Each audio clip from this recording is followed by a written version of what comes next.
Assalamualaikum warahmatullahi wabarakatuh. Shalom, Om Swastiastu, Namo Buddhaya, Salam Kebajikan. Namek Namuk Entago. Jumpa lagi bersama saya, Bapak Dere Jalu Putro Nuswantoro, dalam mata pelajaran Desain Grafis Percetakan. Jadi pelajaran ini dikhususkan untuk kelas 11 jurusan Multimedia. Ini merupakan pertemuan kedua yang saat ini kita akan membahas tentang alat-alat bantu atau jenis-jenis peralatan bantu dalam fotografi. Nah, seperti apa itu alat-alatnya? Mari kalian simak dengan seksama video ini ya. Oke, kita mulai yang pertama. Yang pertama adalah filter. Filter merupakan sebuah perangkat bantu pemotretan yang berfungsi untuk menyaring cahaya yang datang ke lensa agar menimbulkan efek yang sesuai dengan jenis filter yang kita gunakan. Filter digunakan pada lensa sebagai tambahan pemotretan yang diletakkan di depan lensa. Yang berikutnya yaitu tudung lensa. Tudung lensa berguna sebagai penghalang atau menghilangkan cahaya yang tidak diinginkan datang ke lensa kamera yang dapat mengakibatkan flare pada hasil pemotretan. Flare ini dapat merusak hasil foto yang diinginkan. Nah, tudung lensa ini sangat berguna terutama pada saat pemotretan yang berhadapan langsung dengan datangnya arah cahaya. Berikutnya yaitu tripod. Tripod merupakan alat bantu pemotretan sebagai fungsi penyangga kamera agar tidak ada terjadinya goncangan atau yang disebut dengan shaking pada saat pemotretan. Nah, tripod sangat cocok untuk mengambil gambar yang menggunakan speed rendah atau shutter speed rendah dan sebagai penumpang lensa yang panjang. Berikutnya yaitu monopod. Tidak jauh berbeda dengan tripod, monopod merupakan alat bantu pemotretan yang memiliki fungsi yang hampir sama dengan tripod. Hanya saja, monopod hanya memiliki satu kaki penyangga, sehingga sangat praktis untuk digunakan. Kita masuk yang berikutnya yaitu background. Background atau kain yang sering digunakan untuk berbagai situasi pemotretan, seperti pernikahan, pembuatan iklan, pemotretan studio, dan sebagainya. Kain ini sebagai latar belakang dari objek yang difoto. Biasanya, background ini menggunakan berbagai macam gambar, pola, serta warna seperti green screen. Berikutnya, stand background. Alat ini sebagai pembantu berdirinya background yang diinginkan.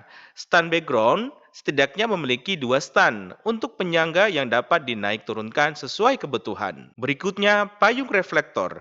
Payung ini berguna agar sifat cahaya yang dihasilkan pada gambar lebih luas, sehingga bayangan dan cahaya keseluruhan nampak menjadi lebih halus. Berikutnya, light stand. Light stand merupakan alat yang dapat digunakan sebagai penyangga lampu studio. Yang berikutnya adalah honeycomb. Honeycomb merupakan alat yang mirip dengan filter, dengan bentuk bulat seperti sarang tawon. Jika filter dipasang di depan lensa, maka honeycomb dipasang pada lampu atau sumber cahaya, yang mana dia berfungsi untuk menghaluskan cahaya yang jatuh ke arah objek gambar.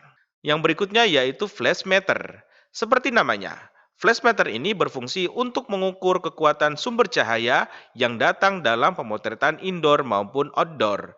Alat ini jauh lebih akurat dibandingkan dengan light meter yang ada pada kamera. Yang berikut yaitu softbox. Softbox merupakan alat bantu fotografi yang berfungsi sebagai pencahayaan yang lembut. Softbox ini terbuat dari kain, yang jika semakin besar softbox, maka semakin lembut cahaya yang dihasilkan. Cahaya softbox dihasilkan oleh alat bantu cahaya seperti strobe atau burn doors. Yang berikutnya yaitu shutter release. Shutter release juga bisa disebut sebagai kabel release, karena fungsi dari shutter release ini sebagai pengganti shutter pada kamera, namun dengan tambahan kabel, sehingga dapat meminimalisir goncangan saat menekan tombol shutter agar tidak terjadi gambar yang disebut dengan shaking. Oke, paham ya? Sampai di sini dulu pertemuan kita. Kita akan lanjutkan pertemuan kita yang ketiga, yaitu membahas tentang sudut bidang pengambilan gambar. Ya, Pak Guru harap kalian tetap semangat dalam pembelajaran online yang kita lakukan saat ini. Walaupun kalian di rumah, tidak langsung ke sekolah ya, karena kita masih di masa pandemi corona, semangat kalian jangan sampai runtuh ya. Tetap semangat terus dan jangan lupa selalu jaga kesehatan kalian. Gunakanlah masker jika kalian keluar rumah ya, dan tentunya harus jaga jarak jika kalian berbicara dengan orang lain. Paham ya anak-anak ya? Oke, kita sama-sama berdoa, mudah-mudahan pandemi corona ini segera hilang dari muka bumi ini. Sampai sekian dulu pertemuan kita. Assalamualaikum warahmatullahi wabarakatuh. Shalom, Om Swastiastu, Namo Buddhaya, salam kebajikan. Namek, Namuk, Entago, SMK bisa, SMK hebat, SMK bisa hebat mandiri.